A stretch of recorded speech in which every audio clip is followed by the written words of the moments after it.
Hello everyone. So দেখো আজকে আবারও আমি রেডি হয়ে টোটোতে উঠতে যাচ্ছি। তো আজকেরও ওয়েদারটা ভীষণই গরম ছিল। তো কোথায় যাচ্ছি সেটা তোমাদেরকে অবশ্যই বলবো। তো দেখো বাসে উঠে পড়লাম অ্যান্ড বাস থেকে নেমে চলে আসলাম একটা বিউটি স্যালনে।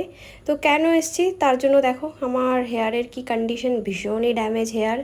আর ভাবছিলাম যে হেয়ারটাকে একটু ঠিক করব, যেহেতু ভীষণই অবস্থা খারাপ। তো আমিও চলে এলাম ন্যানোপ্লাস্টিয়া করতে। তো সেই রকমই চুলের ওপর বিভিন্ন রকম প্রসেস স্টার্ট হয়ে গেল, অনেকবার হেয়ার ওয়াশ করা হলো। যাই হোক, একটু পরপর চুল ড্রাই করা হচ্ছিল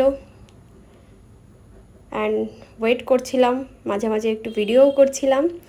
তো যাই হোক, পুরো 6-7 ঘন্টা লেগে গেল সারাদিন। এটা হচ্ছে আমার final look, almost 90% complete. And এই দেখো, এটা হচ্ছে আমার ফাইনাল রেজাল্ট ন্যানোপ্লাস্টিয়া করার পর। আর একটু হালকা পাতলা হেয়ার কাটও করেছি। তোমরা কিন্তু অবশ্যই জানাবে আমার চুলে এই লুকটা করার পর কেমন লাগছে। স্যালন থেকে বের হওয়ার পর এখানে আমার বর চলে এসছে আমাকে বাসে উঠিয়ে দেওয়ার জন্য। তো আমরা যাচ্ছি বাস স্ট্যান্ডে। তো কিছুক্ষণ ওয়েট করছিলাম বাসের জন্য অ্যান্ড আমরা খুব হাসাহাসি করছিলাম। ওকে বলছিলাম যে বলো আমাকে কেমন লাগছে ন্যানোপ্লাস্টিয়া করার পর। তো বলছে যাই হোক তোমাকে ভালো লাগছে, কিন্তু তোমরা কিন্তু অবশ্যই বলবে আমাকে কেমন লাগছে। অ্যান্ড